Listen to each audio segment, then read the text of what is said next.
Newport County AFC secured back-to-back victories at home for the first time since January as the Exiles put Accrington Stanley's League Two title party on hold with a 2-1 victory at Rodney Parade. The opening goal for the Exiles came directly on the half-hour mark and it gave Padraig Amond his 14th goal of the season. It was the product of some superb passing work from County on the right-hand side. Ben White and Robbie Willmott both involved before Ben Tozer played the ball through for Amond to smash home after the Accrington goalkeeper had committed himself and gone to ground. Joe Day had to make 3 unbelievable saves to deny the away side, denying both Caden Jackson and Jordan Clark from close range before somehow blocking another Jackson attempt onto the post and away from danger. The Exiles put themselves in a much more commanding position with just 9 minutes remaining as Frank Newble scored for the first time since January to double the advantage. It was a goal that Newble created for himself out of nothing, skipping past 2 challenges with ease before curling a superb effort into the far corner from 25 yards. The away side certainly made things interesting right at the start of the added time, however, getting a goal back when talisman Billy Key poked home amidst a host of bodies in the County box. The Exiles held on despite 5 minutes of additional time at Rodney Parade, moving up a place to 13th in the process, while the Champagne had to put on ice for at least another 4 days when Stanley go again to try and secure the title. McFlynn elected to make 3 changes to the starting side that last played on Saturday in the defeated relegation-threatened Barnet. The first of those alterations came in the defense as Mark O'Brien came back into the side for his first start since the 30th of March, having overcome a recent knee complaint, replacing Scott Bennett who missed out from the entire matchday squad through injury. Flynn also decided to name Josh Sheehan in the starting side for the first time since the clash with Crewe Alexandria on March 24, taking the place of David Pipe who was named amongst the substitutes.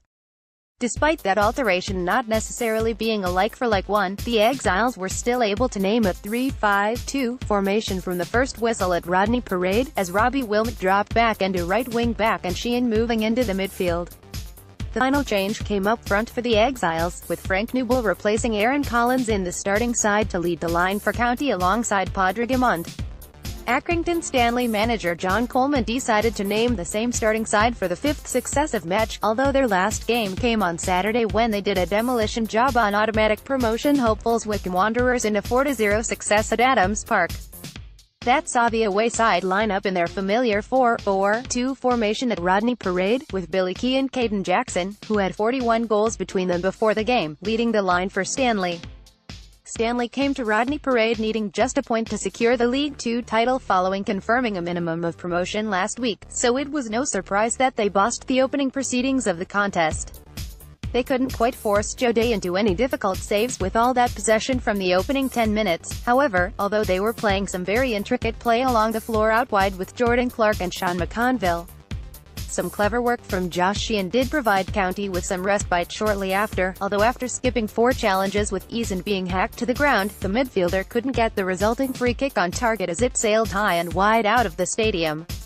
The pressure from the away side did continue following that short spell of possession for County, and they almost found the target with a free kick of their own, but McConville couldn't get the desired height to lift it over a resilient wall from the Exiles. Despite all the possession seemingly coming through the superb running and passing work from Stanley, it was in fact the Exiles to muster the first shot on target in the contest. It came after 19 minutes, and it was the product of some neat build-up play by Dan Butler and Frank Newble on the left-hand side.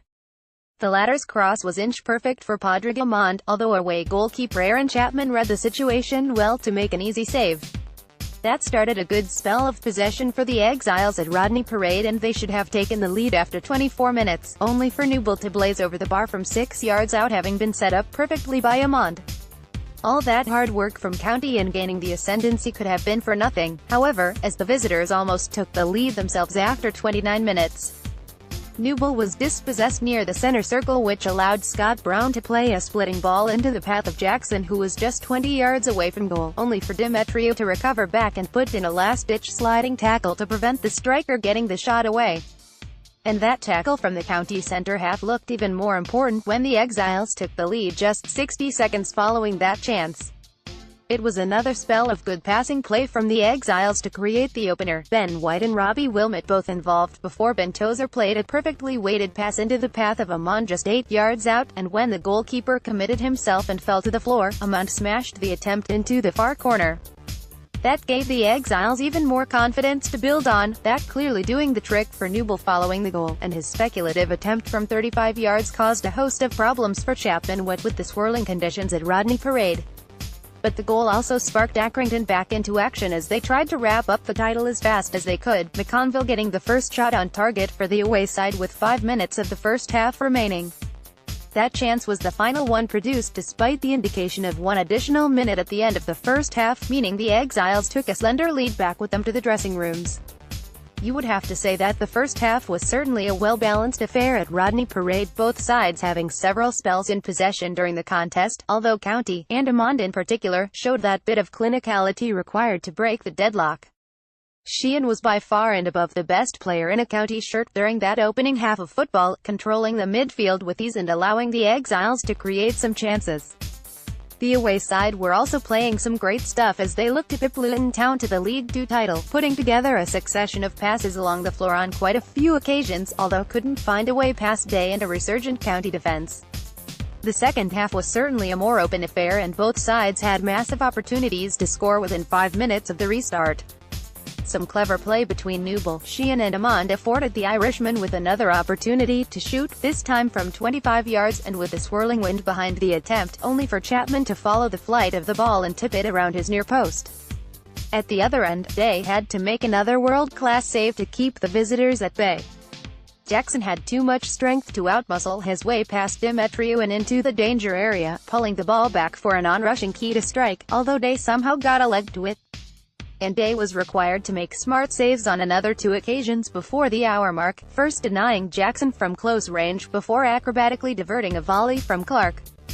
Despite that host of unbelievable saves from the County shot stopper, the best was still yet to come, and it came on 68 minutes. A corner kick evaded everyone but Jackson in the County penalty area, smashing a volley towards goal with emphatic pace from as little as 4 yards, although Day somehow shouldered the ball onto the post and kept it out.